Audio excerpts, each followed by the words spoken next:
Welcome shooters and collectors to another edition of Side by Side. And today we're going to be looking again at the SAR K12 Sport. And this will probably be my final review of this pistol. I've done two other videos on it.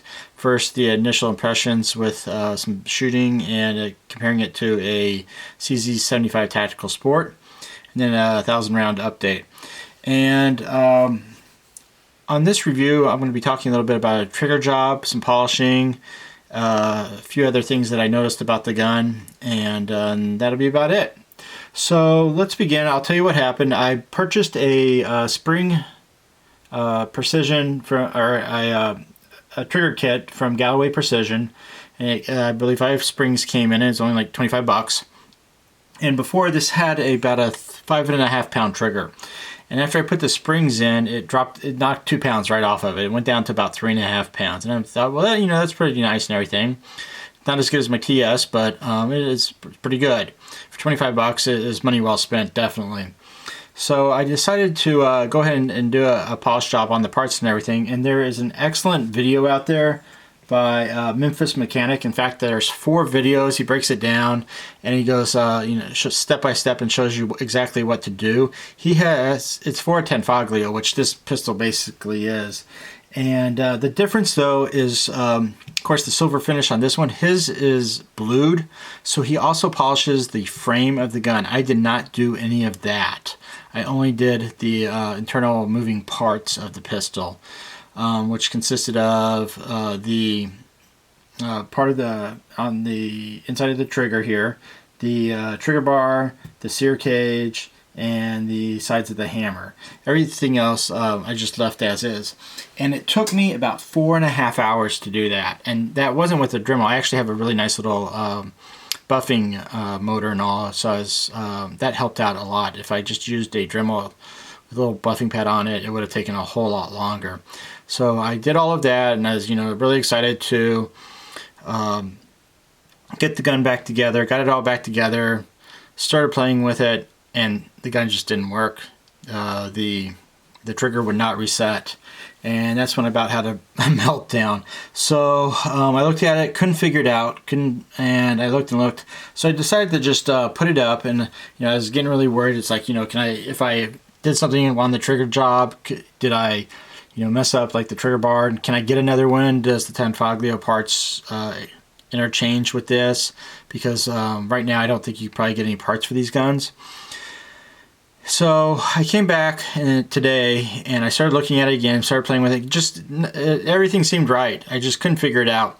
And then after a few minutes I thought about it, and I thought, well, the only time I know really that when a trigger doesn't reset is when the pre-travel screw is pushed in too far, like that, and there's not enough room to let it reset. And so I found a little hex wrench and gave it a full turn. That solved the problem. So if you have anything like that happen, try that first to save you a lot of time and frustration. And that's it. So now the gun, the pistol, it breaks around 3 pounds. Very nice. 3 pounds, 3 pounds, 1 ounce. And so I'll just go ahead and show you the trigger on that. And so there's your take up. And that's it. And here's your reset. You can hear the click and it's already at the wall.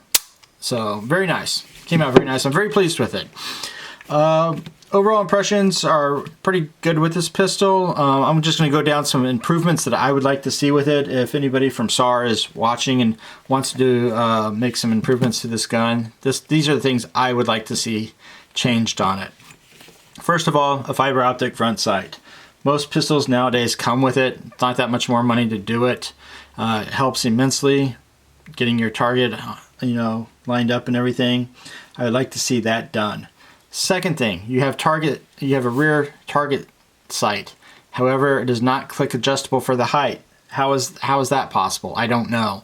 You should definitely have that. This thing just turns. You can take your fingernail, put it in there, and just give it a twist. And so over time that'll probably be changing when you're shooting. So that should be addressed as well. If you're not going to do that, let's just get rid of the rear sight and the fiber optic front sight and put a plate on here, an adapter plate, and give us an option for red dots. That's pretty much what everybody's going to anyway, and it'd be great if you could do that. I would, not that it's a big deal at all, but these two things, the magwell and the grips, attract dirt and get very dirty very quickly.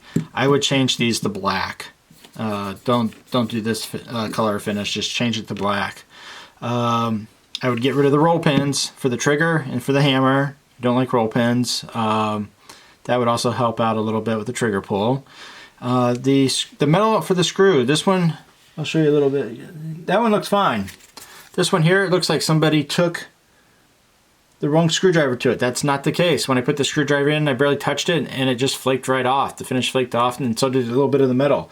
I don't know if they're using soft metal on that or if it just, you know, unfortunately was my bad luck, and that day something happened at the factory and the metal didn't, you know, whoever made the screws didn't do a good job or something like that.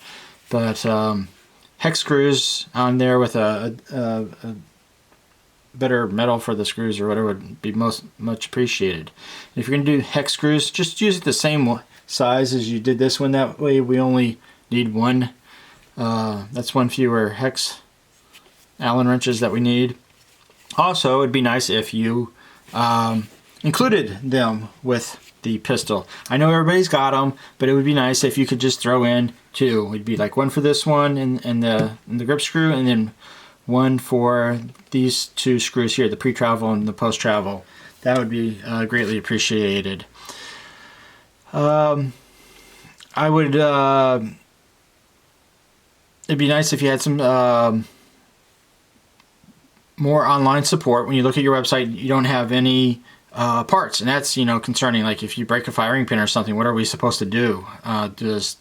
Do the tenfoglios work, or are we sort of now have a paperweight until we can get a firing pin, if that's ever even possible? So I think the website support, there should be a shop there that you can get parts from, and that would be a must almost. That should be almost like the first thing you do, so it makes your customers feel good that yes, if anything does ever happen, I can get parts for this. Not a big deal. I'd like to see maybe some accessories for this. Like I said, the red dot mounting plate, or maybe a thumb rest for this as well would be nice, because, you know, it is kind of a race gun and everything, and a thumb rest is really nice on these pistols. Perhaps, I know I'm being picky on this, but you can kind of see, you can see the barrel move, and a front bushing like Cajun Gunworks does for the CZ75. This, of course, doesn't have any front bushings. That's the way it's made. But it just makes it really tight, and I mean, it doesn't budge at all. And I know that helps with accuracy.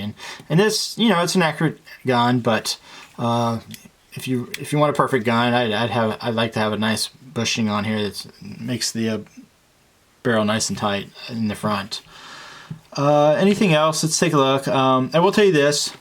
When I had it all apart and I was trying to figure out what was wrong, I pulled out some of my CZ triggers that I had laying around, and my goal of one day is to get a single action, a nice single action CZ pistol, sort of like the Champion, but without the comp on it.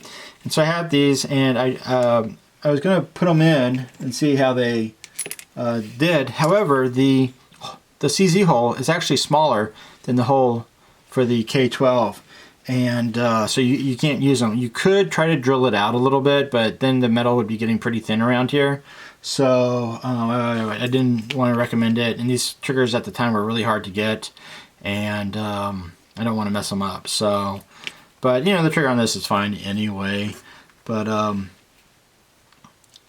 just something. So I do know that the triggers are not interchangeable between CZ and this gun for sure. Now I will say though that it looks like the holes, when I held it up to the other one, the holes did line up, at least as far as, you know, using an eye without any, you know, tools to measure anything, but it seemed like they did line up pretty good. In my first or second video, I talked about a speed bump on the trigger.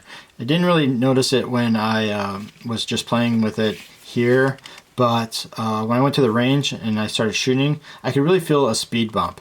And it took me a while to figure that out. And what happened is, I'll go ahead and just pop this off, is the trigger bar plunger right here, right there, that pushes up against the trigger bar. It's sort of like a slope, say that, like kind of like this on the profile, and then the trigger bar, or the trigger, excuse me, pushes it. This pushes up against the trigger, and so you know it goes back and forth. And what happened is the trigger bar plunger on the slope had a slight dip in it. You couldn't see it until you put something up against it, and then you could just see the slightest amount that there's a little bit of light there. So that's what the speed bump was, that it was actually concave on the trigger bar plunger. So I got out some stones, and I took me about 25-30 minutes, and I worked on it for quite a while, and I got that little bump out, and then I put it on the buffer, and I polished it to a mirror finish, and now it seems like that it's just super smooth and you don't feel any of that whatsoever. So if you feel a speed bump, maybe check into that too. That could be your issue right there, more than likely. But other than that, everything else is pretty good. You know, it'd be interesting to know over time how the finish and everything holds up in the metal and whatnot. But overall, I like the gun. I hope they you know, do continue to import them and service them and everything else. And like I said, just those few little things would make it an excellent, almost like the perfect 9mm. Thanks for watching. Please like and subscribe. That helps me out a little bit. And have a good day.